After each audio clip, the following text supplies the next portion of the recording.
So a bit about Patrick. Patrick is a coach, a speaker and a team facilitator with a number of sporting organisations, which include Premiership rugby teams, England Rugby, the British Olympic Association and the FA. He's also the owner and managing director of Leading Edge, a global consultancy for senior leaders and teams, and whose clients include Mars, Levi's, Whitbread and Jaguar Land Rover. But before I hand you over to Patrick, I've heard on the grapevine that he only reads the back covers of leadership and management books. So Patrick, firstly, a very warm welcome to iCoach Cricket, but more importantly, why don't you read the rest of the books? Thanks, Nathan. That sounds like a bit of a stitch up. So yeah, that's a good in-house joke in Leading Edge. So as you said, we're a learning development provider, and there's about 20 or 25 of us from sort of sport and business. When we get together, we talk a lot about high performance, and we're all avid learners. And I often start my sentences with, "I've been reading this book," and more often they call me out and say, "Have you actually read the book, or have you read the back of the book or 2 pages of the book and then gone on a bit of your own sort of version of it and your own journey?" And I guess we all learn in different ways. So I'm quite a pragmatic, practical learner. So I tend to read a little bit of something and then go off and try and explore it. So I'm frantically now trying to decide if any of my presentation has any book quotes. You'll have to Google them and see if they're true. So you get the best bits and save a lot of time, it sounds like. Great. Well, shall I kick off and present? I'm going to share a few. Yeah, great. I'm going to share a few slides, if that's okay with everybody. So the first thing to say, apart from thanks very much for inviting me, is as Nathan's already said, I'm not a cricket guy. I love a bit of cricket, but I've never worked specifically in cricket. We work generally in high performance around culture, teams, leadership. We do some work in sport and some work in business. And all I'm sort of here, I guess, today to talk about is culture. And I guess a lot of you might be thinking about resetting at this time and resetting your teams. And so I guess what I'd like to bring is just some ideas and provocations around culture, around how you create a high performing culture or reignite a high performing culture. I hope I'm bringing some examples from both sport and from business. And I would say, I'm not chucking any of this in as being factual or true. I'm just going to tell you my observations and invite you guys to accept or take on whatever you wish. And please do feel free to ask any questions. I think you're going to throw them in the chat box there for Nathan. So it's probably the first conversation is, what is culture? So this is a dictionary definition of culture. So ideas, customs and social behaviours of a particular people or society. So I get it. I guess that is what that is. I tend to go for something a bit more simple. So it's just sort of how it is around here is your culture. Somebody said to me recently, they quite like the idea of it's what people actually do when you're not looking. So your culture is what's actually happening, what it's actually like. That is sort of your culture. And often when I'm chatting to people, they will sort of and sorry, I'll give you this as a further definition. So I'm going to run a little video here, and I'm going to get somebody to shout up if you've got no sound. But it's just 2 minutes, just another way of thinking about culture. Individuals do not change fundamentally in who they are without a very serious personal crisis of some kind. But the conclusion, again, for us, perhaps the key conclusion is that is a wrong question to ask. Revitalizing people has a lot less to do with changing people and has a lot more to do with changing the context that companies, that senior managers, that people in this room create around their people. Now, context, some manager called it the smell of the place. It's a hard thing to describe. And then let me try to describe it. I come from India, from the eastern part of India. My hometown is the city of Calcutta. So every year I go to Calcutta in the month of July. That's the only time when my children have a summer vacation. Now, Calcutta is a wonderful town in winter, autumn, and spring. But summer, well, the temperature is 102, 103. The humidity is about 99%. And I feel very tired. Most of my vacation, I'm tired. I'm indoors. I used to live in Fontainebleau. And this I genuinely challenge you. Go to the forest of Fontainebleau in spring. Go with a firm desire to have a leisurely walk. And you can't. The moment you enter the forest, there is something about the crispness of the air. There is something about the smell of the trees in spring. You'd want to jump. You'd want to jog. You want to catch a branch, run, do something. And that, I believe, is the essence of the problem. Most companies, particularly large companies, have created downtown Calcutta in summer inside themselves. And then they complain. They say, you are lazy and you don't take initiative and you don't take cooperation. You are not changing the company. This means it's not about changing me. I have a lot of energy in spring in Fontainebleau.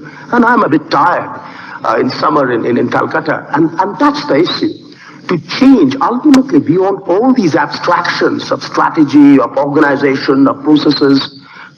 At the end, the issue is, how do we change the context? How do we create Fontainebleau forest inside companies?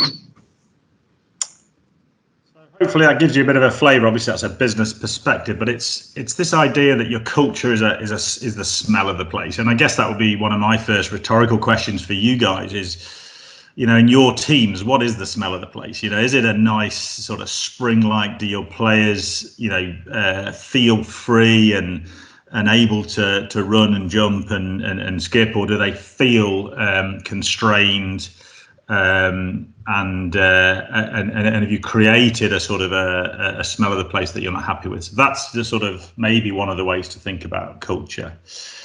And often people will ask me a question like, why do we need a culture in our team? And I guess if you've heard what I've said so far, I guess you probably sort of hear that now as a trick question. So the light bulb thing here is you've got one whether you like it or not. So your culture is how it is around here. So it's not what your website says if you're a business, or the words you've chosen to paint on your changing room wall if you're a team. They're actually how it is. So whether you are prepared to focus into it or whether you just let it happen, you still have one. So that would be my provocation. So if it's this important, what I thought I'd do is try and come with something a little practical. So I'm going to say, I think there are 6 steps to developing your high performance culture. I think they work as well in a sporting context as a business context. I think it's very similar in steps. And by making them 6 steps, I'm not saying they're easy. I'm just saying they have a sort of sequential way of working. So we'll start with step 1.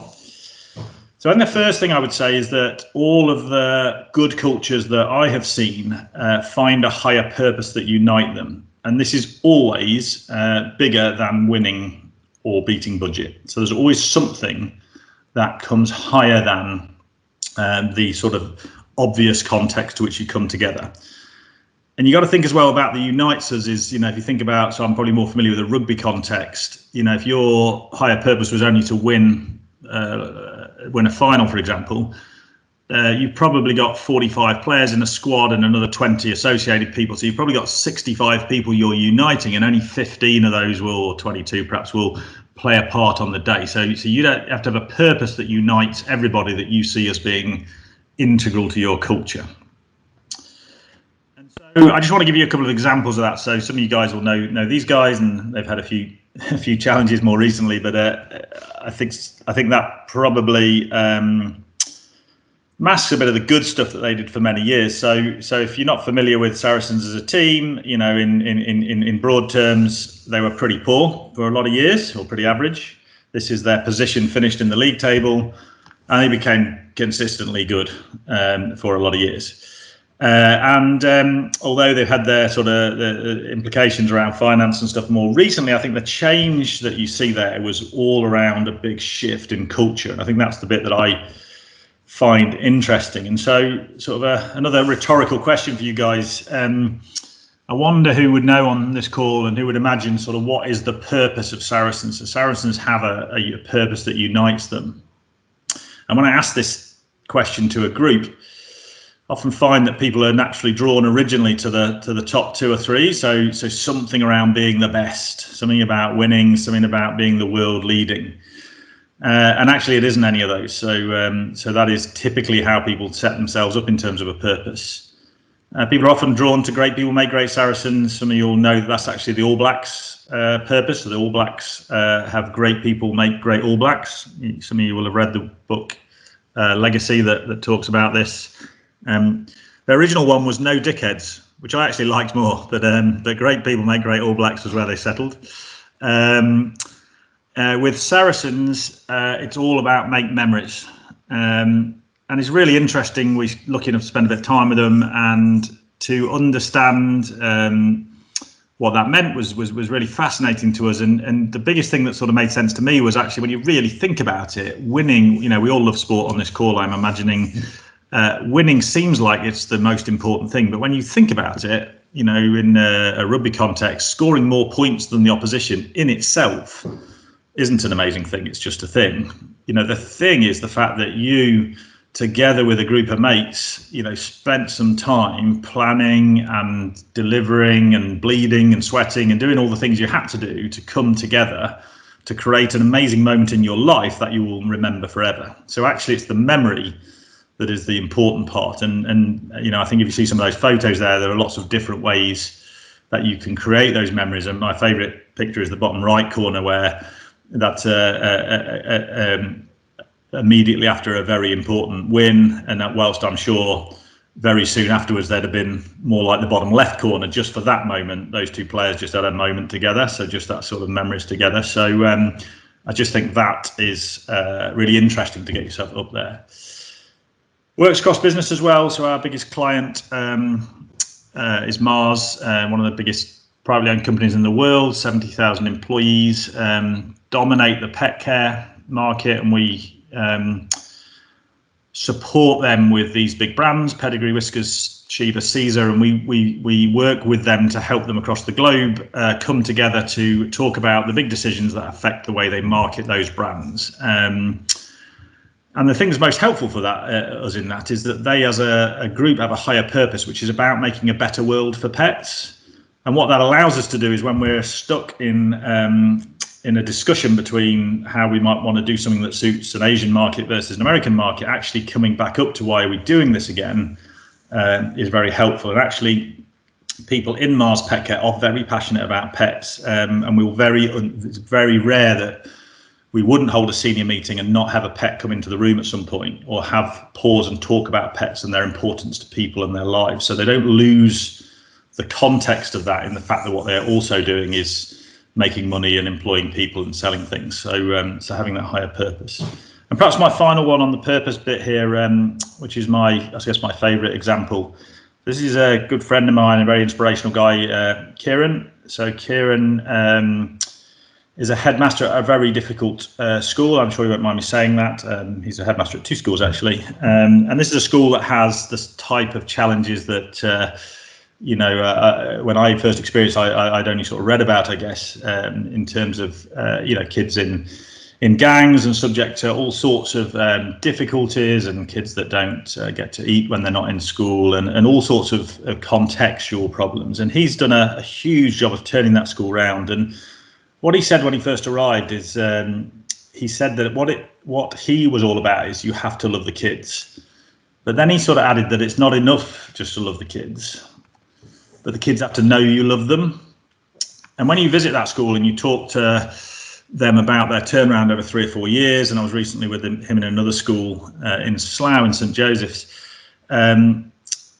that's the mantra that's then helped them to decide what type of teachers they need, what type of curriculum they need. And when you get under words like love, you realise that it's an easy thing to say, but actually really showing somebody you love them, and thinking about the people that you love tend to be the people that you have the most arguments with, that you're hardest on, but how do you show them that? So again, that higher purpose really unites that team. So the first thing I'd say is, find out what is the higher purpose that you believe in, as a group. The second thing I think that's really important is you have to define what the shift is required to achieve the strategy. Now I'm jumping over strategy quite quickly here because I think there's an important point in this that Peter Drucker said, and some of you I'm sure will have heard this before, that culture eats strategy for breakfast. And I think it's a really interesting concept, this, because I have a sort of question about it. So if the question says, is culture likely to be a more defining outcome than strategy, then I would agree with that. So if you put it in a context of yourselves, if you had an okay plan to go out and play a game, and the way in which you went about it was exceptionally good, the how you did it was very good, I suspect you'd do okay. If you had a brilliant plan, so your strategy was perfect, but actually the way in which you went about it was very poor, you'd probably lose. So if you had a choice of only doing one right, I think you would probably say, actually, if we've got the culture right and we got the how right, then actually we'll turn a bad plan into a good plan. Where I think it maybe is a bit misleading is that I think it might indicate that culture comes first, and I don't think it does. So I think at first you've got to work out this higher purpose we talked about. Then you've got to say, what's the strategy? What's the plan? In your context, what's the game plan? How do we want to play? What is going to get us to this place that we want to? What's the actual things that we need to do? And once you know what those things are, what you then have to work out is what are the behaviors that we need to change in order to do that. And then we can set the behavior. And one of the things to watch out for here is that the team that you're with may not know that themselves. So traditionally, I think a few years ago, I would have always gone to the people themselves to evolve the strategy. And now, whilst I think co-creation is massive, I also wouldn't underestimate that depending on context, you may know more about the future culture that's required. For example, if the team has come up from a lower league, maybe you've played at that level before, it might be that team doesn't yet know what it needs to do, and you have to design that culture to fit your strategy. So the key part of number 2 is make sure that your culture isn't just a nice way of being, it's a way of being that's aligned to your strategy. Number 3, I think the next thing to do is to collectively visualize and name these changes. So this example here is Newcastle Falcons a few years ago. Just wanted to give you a sort of sporting example of a piece of work we did with them. So they had some clarity now about a higher purpose. They weren't in a position to think they were winning leagues or whatever. They wanted to be a certain way and feel a certain way. And at this point, we involved the whole squad, and we got them very much talking about what will I see, what will I hear, and what will I feel when we are this way. So we were able to say, this is the direction that we want to go in. So now describe to me, what does a team meeting look like? What does a changing room look like for us next season? What does a few boys having a cup of coffee look like for us? And this is, I guess, where you start to co-create. You start to pull together lots of post-it notes. You start to bring together words that really mean something to the players. I think it's really important when you do this type of activity not to refine the words. You'll see in the bottom left corner there, those with good eyes, they wanted to be dog. I discovered in this process I didn't know what dog was, but apparently if you play rugby you know what it is to be dog, and it doesn't help for me to translate that to something else. It's important to find the words that the team want to stand for. And then we work that a little further with a smaller group, and start to pull it into some to name it, to find some things that we can call it. And in this example, they came up with some really good sort of language that worked for them. So front up, nail it, win it, love it. So these were things that meant something to them. Doesn't matter that it might not mean something to you, or you might say, I'm not sure that means that to me. Doesn't matter, because it's about this group coming together. What's important, I think, in that, though, is that they are able to name it. So at the end of that, they're able to put a name on it and say, these were the 4 things that we came up with together, and that allows you to come back to it. So that's, I guess, at this point you've got some creation. So you've got a purpose, a higher purpose. You've got some words and some names of some things that you're sort of comfortable with. Yeah, I mean, one of the issues you've got at this point is you've got often what I would call a sort of a New Year's resolution at this point. So you're very committed to it. Your heart and mind's in. And that's quite normal to get people pumped for that sort of thing. Actually getting your hands involved, getting into action, getting people to actually do something different, is I guess the next challenge. And I think what you have to do is sort of design the environment that's really going to power up your culture. So if you think about what the guy was saying to us before about, he has lots of energy when he's in a forest in Fontainebleau, and he's no energy when he's in downtown Calcutta. And you've got to design the environment that drives the behaviours. And one of the statements that's useful in this, some of you may have come across Dilt's logical levels. I'm going to say I haven't read the whole book. I'm joking. There's a guy called Dr. Robert Dilts who came up with a set of logical levels, and they're illustrated very well in this sentence. So one of the things that I would think about when you think about how you're trying to change someone's behaviour is where in this statement is the problem. So when they say to you, I can't do that here, is there emphasis on I can't do that here? So is it on here? So if I said to you, in cricket team, we would like to give each other hard, fast feedback, brutal feedback, really, really helpful, right to the nub of the problem. And somebody says to you, I can't do that here. That means it's an environmental issue. It means I do it in other areas of my life, but I can't do that here in this environment. So you've got to look at the environment. If they say I can't do that here, it's not that they're not free to do other things, but they don't feel able to do that feedback.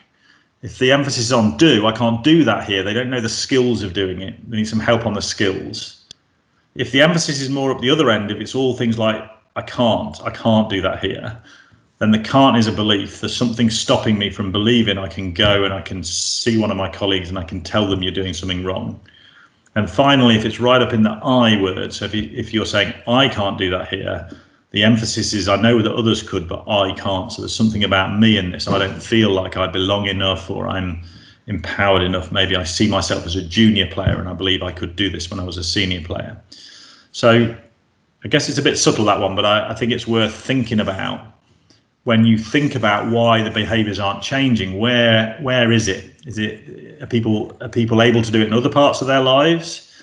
Is it to do with who they are, or is it to do with the environment or the context?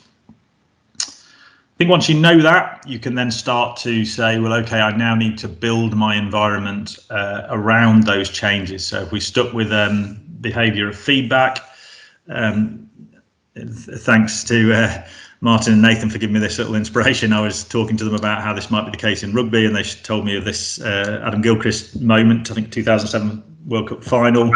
So for those who aren't familiar with this, he's got a squash ball there in his glove. I'm going to be right out of my depth here talking cricket technique, but I think having seen a little video, his coach has showed him that if he puts that in his glove on his bottom hand, it forces him to grip better with his top hand and a bit looser with his bottom hand. He's been practicing all week in that way, and what it's done is it's driven a change in his behaviour. I love the idea that he's holding that up to the on the little video I saw. He was saying the reason why he was holding it up is he wanted to show his coach. He wanted to say to his coach, "Thanks, that really worked." And I thought that was nice also for coaches to think about how that impact had. So I would argue you guys in sport know how to do this better than we know how to do it in business. I would say when you're coaching, you're always changing people's behaviours, and you're often creating creative ways to move that. And I would challenge you to say, are you doing that also with culture? So if you say there's something not right about the way boys or girls are working, we'd like them to work in a different way. Can you design the environment? Can you force activities creatively that push people more? If you want to have a more positive dressing room, can you restrict negative words and move forward positive words by creating the same sort of restrictions as you can by putting a squash ball in a glove? So can you force the environment until it becomes the norm? So that's what I would talk about in terms of designing an environment and driving a change in behaviour. So here we are at number 5, so 5 of 6, and I'm going to show you this little video. So this is the next thing you need to do is you need to create a movement. So you need to get some people to make a move. So I'm going to ask you to bear with me on this, and I'm going to say to you that this is the way I believe organisations, sporting or business, actually make a change. And you can see how this one person made a change for some others, and we can talk about it a little bit afterwards. So it's a 3-minute video.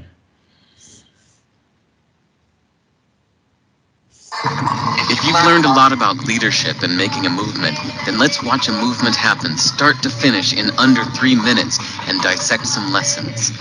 First, of course, a leader needs the guts to stand alone and look ridiculous. But what he's doing is so simple, it's almost instructional. This is key. You must be easy to follow. Now here comes the first follower with a crucial role. He publicly shows everyone else how to follow. Notice how the leader embraces him as an equal. So it's not about the leader anymore. It's about them, plural. Notice how he's calling to his friends to join in. So it takes guts to be a first follower. You stand out and you brave ridicule yourself. Being a first follower is an underappreciated form of leadership. The first follower transforms a lone nut into a leader. If the leader is the flint, the first follower is the spark that really makes the fire. Now here's the second follower. This is a turning point. It's proof the first has done well. Now it's not a lone nut and it's not two nuts. 3 is a crowd and a crowd is news. A movement must be public. Make sure outsiders see more than just the leader. Everyone needs to see the followers because new followers emulate followers, not the leader. Now here come 2 more people, then 3 more immediately. Now we've got momentum. This is the tipping point, and now we have a movement. As more people jump in, it's no longer risky. If they were on the fence before, there's no reason not to join in now. They won't stand out, they won't be ridiculed, and they will be part of the in crowd if they hurry. And over the next minute, you'll see the rest who prefer to stay part of the crowd, because eventually they'd be ridiculed for not joining. And ladies and gentlemen, that is how a movement is made. So let's recap what we've learned. If you are a version of the shirtless dancing guy, all alone, remember the importance of nurturing your first few followers as equals, making everything clearly about the movement, not you. Be public, be easy to follow. But the biggest lesson here, did you catch it? Leadership is over-glorified. Yes, it started with the shirtless guy, and he'll get all the credit, but you saw what really happened. It was the first follower that transformed a lone nut into a leader. There's no movement without the first follower. See, we're told that we all need to be leaders, but that would be really ineffective. The best way to make a movement, if you really care, is to courageously follow and show others how to follow. When you find a lone nut doing something great, have the guts to be the first person to stand up and join in.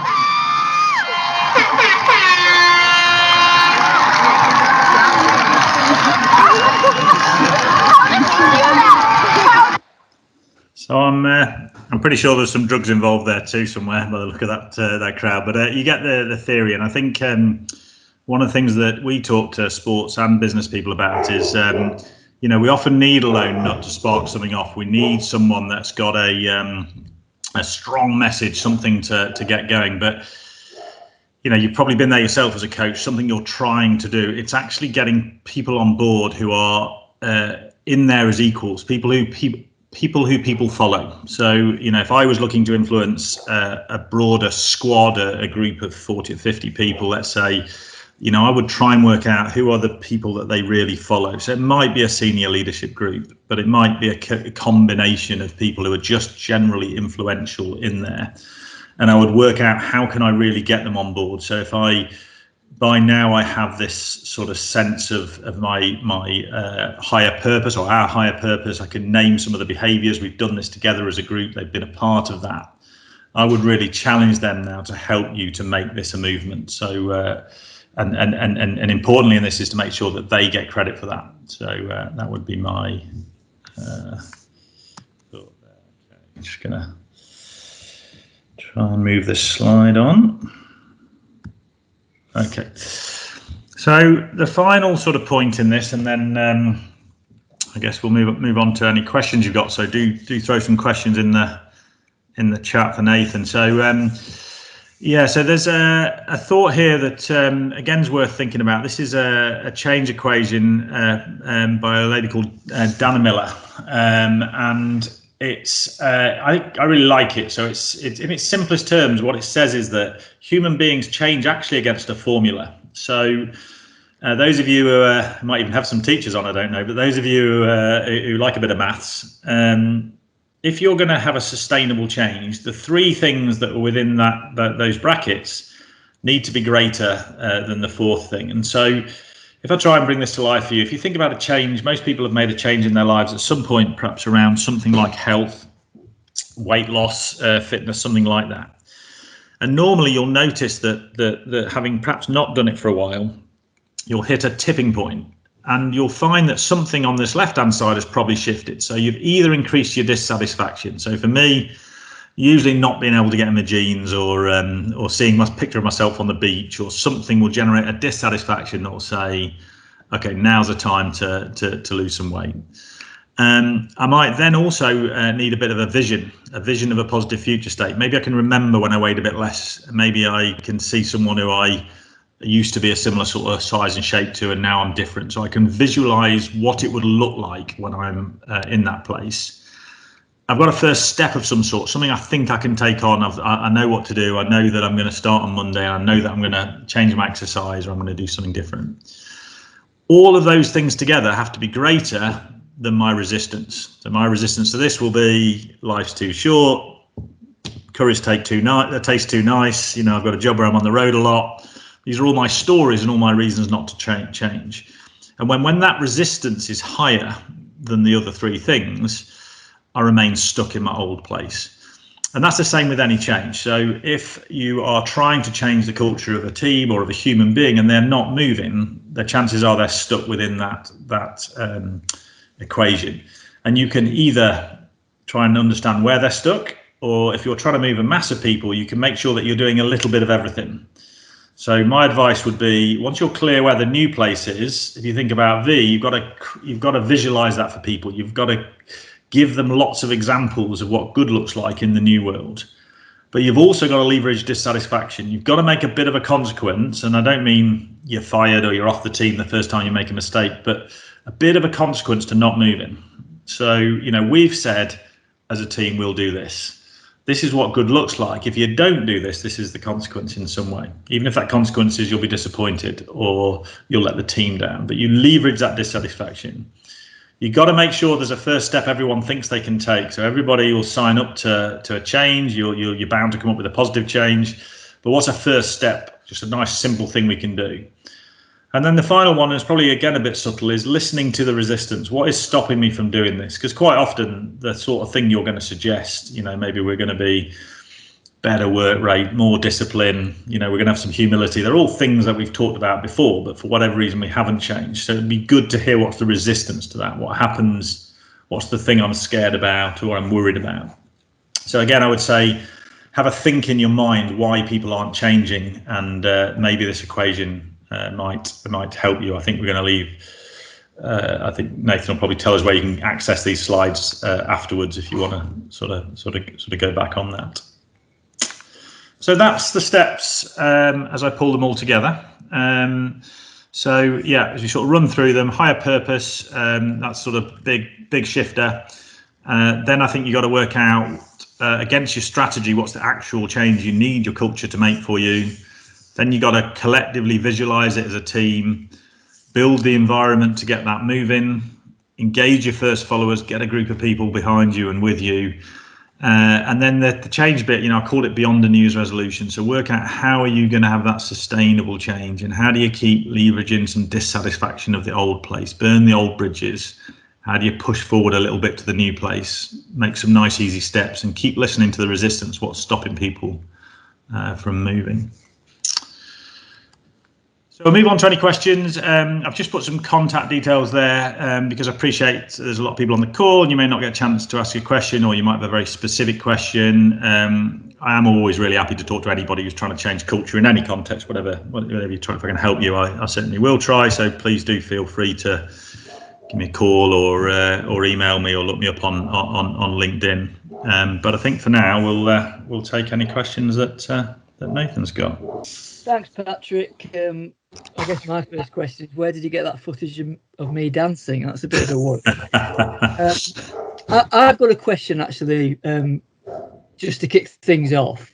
It's the question that I ask a lot of folk from different sectors outside of cricket, actually. I'm always curious to know how they handle this situation. But my question is, what advice do you have for those who coach a team where the best player is negatively disrupting the culture?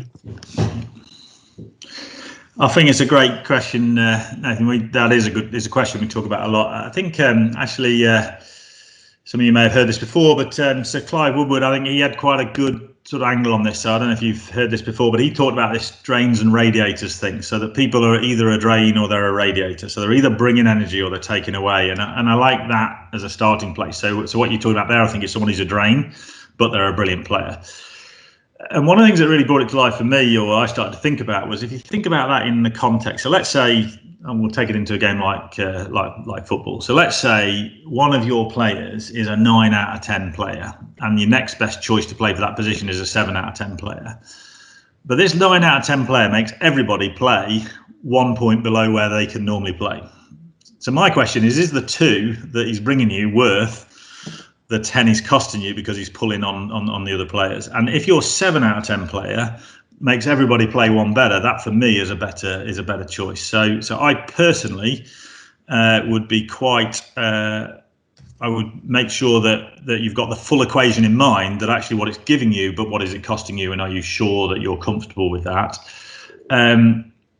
I think the great thing about drains and radiators is we generally don't know we're being one. We don't think we're being one. Most people in life have a good intent. So when I'm being let's say an arse in the dressing room, I don't get up in the morning and want to be that. I'm frustrated. So I think there's a job of the coach to say, what in the environment am I doing here? And can I turn this person around? But personal view, if I've given that my best go, I would cut that out personally, because I just think the problem it gives you down the line is not worth the benefit of the extra 2. Would be my view. Well, that's certainly in line with most of the other people I've asked a question with. I ask it a lot to folk in the military, and they always say the same as you. I think Martin's got a question on coaching juniors. Martin. Thanks, Nathan. Hi, everyone. Hi, Patrick. So you mentioned earlier a lot of your kind of work involves businesses, and you mentioned Saracens. A lot of the coaches on the call might work with junior cricketers. Yeah. So have you got any advice for how they may go about looking at culture and strategy when the players aren't necessarily adults? Yeah, no, great question.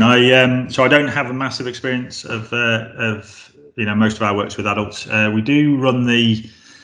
We run a program for England Rugby, which is a character development program. So they're the 20 most likely to be capped players, and we develop their character. So they're between 17 and 20. And I think the only thing that I would say about that I've really learned is that, it's interesting when we first did it, is the first thing we did is we worked out that, the last time we ever won anything was 2003. So we'll wheel out all the old boys. So we got Johnny Wilkinson out, and I was all very excited, and we got Richard Hill out, and these are great guys, by the way, and they've got masses to offer. But what we realised was that to create a world-beating future team, we needed to work out how this team would win in the future. So that's the only thing I would say, is I think I would put an additional emphasis on, I mentioned that thing in Newcastle where they used a term dog, and I had no idea what they were talking about. I asked them if I was dog. They told me I wasn't, which was a bit helpful. But actually to make sure that the language and the thing that you're doing is facilitating the thing that they want to be, probably more so than I would if with an adult. I think that's all I got on that one, because I don't work much with kids. But I can't imagine I can't imagine the basic philosophy would be much different. I think having a higher purpose, reason, some things we stand for, and then pushing and creating the environment to encourage more and more of that. So whatever it is you're trying to get them to do, I would say make as much effort. If you're trying to get them to do something different with their hands on the bat, make the same assumption in terms of how I'm trying to make them do something different with behaviour, and how can I create the environment that does that. Maybe things like speaking up would be a good one. So if speaking up's difficult, how can I create an environment where speaking up becomes easier for the kids that find it difficult? We've got a question here, Patrick, from David Castell, and he's asking whether you saw the TV series The Test, which was a fly on the wall documentary on the Australian cricket team. after the sandpaper scandal. So did you see it? And if you did see it, what were your thoughts? Oh, I'm afraid I'm going to be rubbish on that question because I didn't see it, but I can tell you it's going to be on my list from now on because it sounds very interesting. So yeah, I'd be keen to hear more. But I don't know whether this is in line with the type of question. I think one of the big cultural questions sometimes that it's hard is winning versus whatever your ethics are. So one of the things that we talk about leadership being paradox. And what I mean by that is you're often holding two things in line that are opposites. So for example, if we work with a young leader in a business, they might say, do you think I should be close to my people? And I'd say yes. And they'd say, oh, do you think I should have a respectable distance from my people? And I'd say yes. So with leadership, you're always trying to get two opposites. And if you said to me, do you think to be a great leader, I've got to win? I would go, yeah, you probably do. If you said, do you think to be a great leader, do you think I've got to be authentic to my values? I'd say, yeah, I think you probably do. And they're probably going to be in contrast, in contradiction sometimes, not always, of course. And similar to that one would be, actually, do you think I should, stand up for some things and be authentic? And also, do you think I should serve the needs of other people? Again, that can be different. So actually, do I flex towards other people or do I stick up for what I believe in? And actually, again, as a leader, that's a paradox. So I'm sorry I can't answer the question, David, because I've not seen it. But if you're going down the direction of, what happens when you get to a culture where you're winning at all costs, I think it's a tough one. I think they're really good cultural questions. What do we do? What would we really be prepared to do in service of winning? Is a great question for the culture, because you've got to decide if that's, I can't tell you whether it's right or wrong. Some people would say a great culture is we do what it takes. Some people would say there's more important things than winning, and I think the team have to decide which of those you are. What's right for you. It's for those who haven't seen it. I think it's a really fascinating insight into team culture of that particular team. Some might argue there's a bit of PR in there, and there probably is, but you do get a bit of warts and all. So have a watch. I think it's on Netflix. There's also another one, The Last Dance. Yeah, amazing. Very good. Jordan. Yeah, so if you've got a bit of time, then stick that on your watch list. Got another question here from Paul Nicholson. Great talk, Patrick. What would be your advice about if you've got different conflicting subcultures within a club? Yeah, it's a great question, Paul. I think what's great about that is, definitely have to address it. So that's the first thing. So brilliant to call it out. I know I was listening to a podcast with Owen Eastwood the other day. He'd done some work with the South African cricket team, actually, and they came across a lot of that sort of, you can imagine the South African team will have come from a lot of different cultures. When they got to a values place, there were a lot of sort of, religious cultures and upbringing cultures that felt like they might be a bit different. And I think, generally speaking, I'm always, and I don't want to harp on about the higher purpose piece, but I think if you can get people up above it. So I think what I really liked about what he was talking about was they really got together to talk about what does it mean to be a South African cricket player in this team right now. So what is it we want to stand for? Forget all your different cultures. What do we want to stand for, or what do we want to create in this team now? So once you can create the higher culture that's right, then you've got something you can hold yourself to account to. So I think the issue with having different types of cultures sort of mixed together is it's like a relationship. So if I have a different upbringing from Beth, who's my wife, and we might see the same incident as being good or bad based on our map of the world, and that's fine. That's rich and that's helpful for the kids, but it's not helpful if it continues to conflict in the same spaces irregularly. So at some point we have to think about, well, what is our line on this in our family, where your family grew up with this different version of this to us. So I think you address it, definitely. I think celebrate it and talk about it. I think getting people in, I often would use some sort of priming around getting people to get that we are never right or wrong. So try and find some analogies and things that help people understand that we can, I can believe a different thing to you, Nathan, but it doesn't make me right or you wrong. It just means we believe different things, and that's okay. So I think loosening people into that space and then working out what are things that we want to to do. And maybe, well, sport's great at this, isn't it? So we can unite around some stuff to do with our sport, whether we agree with each other's politics or religion or just ways of doing things. We can unite about our feeling about the sport that we love. So, yeah. Got a really interesting question from Caroline Foster here. How can you encourage players to take their culture back with them? So an example might be you've got an international player who is, performing or has been in an elite environment, and then that international player goes back to his or her club environment. How does that person take the good stuff from that culture and transplant it into the club area, if that's a thing that they should be doing? Yeah, that's a great question, Carol. And I think, that was one of my first thoughts actually would be, the first thing to say is this idea that culture becomes sort of co-created. It's very hard to force a culture on someone. I don't know if you've ever tried to do this yourself. I don't know if anyone's ever joined a new company where you really feel like you can help that company because of all the experience you have from your old company. So you just keep turning up and saying, when I was with, NVQ, we used to do it like this, and eventually somebody tells you to bugger off back where you came from because we've sort of heard enough about that company now.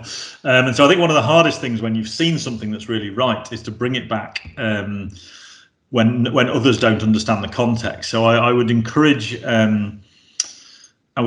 as coaches when people go back for internationals to talk about what was different, what was better, what was not better as well, actually. So I do find a lot of, particularly in that international arena, I only know it from rugby, but often in a club setting, you can get quite a deep embedded culture. Now, if you go on tour with a few guys for a few weeks, it's actually a different type of culture. In some ways, it's easier to pull them together for that period because you don't have that sort of long time where in some ways it's more difficult because you don't have the depth. So one of the watch outs is that they may not be the same. So your cultural needs. So I think I'd encourage them to come back to share, not to make it right or wrong, but to share would definitely be an important piece. I think that would be it. And I would try and, going back to that design piece, I would just be careful it doesn't. I was thinking about thinking about the Clive Woodward piece after 2003 World Cup. I don't know whether people remember. They went off to the Lions and it wasn't so successful. And there was a lot of England players within that group. Now I have no first-hand knowledge of any of this, but I know that England came together in 2003 around a purpose of inspiring a nation, and I think the sort of purpose around the British Lions was to inspire 5 nations, and that sounds to me like we just sort of transplanted it over a little bit. And I wonder if I was in a nation that had just competed in that, if the culture felt like it was a little bit like I was an add-on to it, I think I'd find that really hard. I've no knowledge whether that was true, but I wonder if it might have been. So I think sometimes somebody coming back and saying, I've seen this and it's brilliant, needs to be contexted and perhaps integrated into the broader thinking. I don't know if that answers it. Perfectly. So some of the great teams of the past have had, obviously they've had very strong cultures which almost form their DNA. I'm thinking of teams like Liverpool in the 70s and 80s, the Australian cricket teams of the 90s and noughties, the All Blacks, etc. With teams such as these, how can the coach or the leader begin to change or evolve this culture if and when success starts to fade away, as it always does at some point? Yeah, that's tough, isn't it? I think that's so I think going back to the higher purpose piece, I think that's it's interesting. As mentioned, being in the school recently, that the team of teachers were really great leaders. They've turned a few schools round, and I think they almost, one of the things I was saying to them is, I'm slightly nervous for you because it feels like your buzz is you have to have this story where you go in and it's a disaster and then you lift it and then it sort of gets to and I'm nervous that you're not going to make the next sets of wins. You'll never quite have that level of movement again. So that's staying at the same place. It's never quite going to be the same. And so we discussed it quite a bit. I'm not sure I got to the total answer, but I think what we talked about was actually making sure that we started to, so this bit about a higher purpose that unites us, maybe the important question there starts to be, does it unite us? So are we really, really, really intrigued by the thing that we're trying to do here. So, if I've won the league 2 years running, what is the next thing we're trying to do? Because maybe it's about trying to create a sustainable future for the next 10 years. Maybe it's about youth football, or maybe it's about doing something that that no one's ever done before. But yeah, it's kind of hard, isn't it, to do? It's a bit it's very hard to raise the bar, and I think culturally, I think you've got to find a new win, and I think the win probably has to be one that isn't solely about the performance. It's quite a tricky one, isn't it? Because if you've had a lot of success, over a long period of time, often it's difficult to see that success that you've had in the past, or brought you success in the past, isn't going to bring you success in the future. I mean, I guess the Yorkshire cricket team of the 60s would be an example. They dominated the county championship for a long time, but then perhaps they were slow to respond when one-day cricket started coming into the 70s, and then they struggled actually for the next couple of decades to get that dominance back. It's always a tricky one, I think. I wonder if some of it as well, Nathan, is if you think about in business something like the difference between sort of Netflix and Blockbusters. So, I don't know if you remember, but Netflix used to send you your CDs, and you used to have one in the post, and you put it in an envelope, send it back again, and get another one. Show my age here. And they had a very successful business doing that, which they have now evolved into an incredibly successful business. I used to go down to the Blockbusters and pick my DVD, and that was a great Saturday activity on the way home with the takeaway. And we've got a curry theme here, haven't we? And then that model didn't continue to work, and I think it's Nokia is another. There's lots of companies that were successful and then for whatever reason didn't find the next iteration. So I have heard some stuff around that with sport, particularly. I think the All Blacks do it quite well, where they seem to take players out earlier than you would think. So you sort of think, well, crikey, they've got another World Cup in them, but they're already looking at another generation, perhaps more so than you think. And I just wonder if that mentality of always evolving to the next thing and leading the next thing rather than holding on to the thing we've got is probably a mindset that's important in that. And that's a cultural thing. So if your mindset is about how you innovate and lead the industry rather than hang on to the top position, that would be an interesting way of thinking about it. We've got time for just one more question. I'm going to go back to Martin, who's got a question on the strategy culture quote that you mentioned before. Martin. Thanks, Nathan. Patrick, have you got an example of where a strategy and a culture were kind of co-created at the same time and almost bred together rather than potentially competing against each other? Yeah. You think about I was just thinking about some of the work we did with Mars, sort of around, so as a business context one. So we were working there around moving some of their brand activity into a more global sort of format. So it might sound a bit odd, but if you from a business perspective, you either empower a local market and you sort of get all the leverage out of people understanding, how the British dog is different to a Japanese dog is different, and you sort of do it that way, or you think it's really important to make sure the brand is very recognizable globally. And then, of course, if the dogs you feature are great big dogs, that'll work in America, and it won't work very well in Asia, where tend to be sort of small dogs. So you can imagine the difference. So if you make a change in your strategy there, so you say, actually, we're going to move from being locally driven to globally driven, you've then got to think, well, actually, what behaviours will need to be different in this? So if I was locally driven, we kind of need hungry, winning, find a way of squeezing this out of the market, get to know your market brilliantly and really sort of drive that. If you go globally, you might have to help people make a decision to say, actually, this decision might not be right for you, but it is overall right for the globe. And actually, this is how you play your part in that team. And those behaviors are very different. So you would then break that down and say, okay, so we need to be more collaborative. And so in that example, we spent some time talking to them about collaboration. I remember us coining words like stealing with pride. So getting an idea that it's brilliant for you to steal an idea from another country and with pride make it even better. So culturally, we used to try and compete against the other countries, showing how well we'd done with our ideas. Now the competition is how well can I steal a great idea, because why would we want to waste all that energy innovating a new one and then recognize it really well. So that would be an example of where you'd go, that's the strategy, this is the culture change we need, and now we need to redesign the way that we meet and talk to push towards a change of behavior. So we're a bit on the hoof, but that feels like one where we move behavior and culture and strategy together.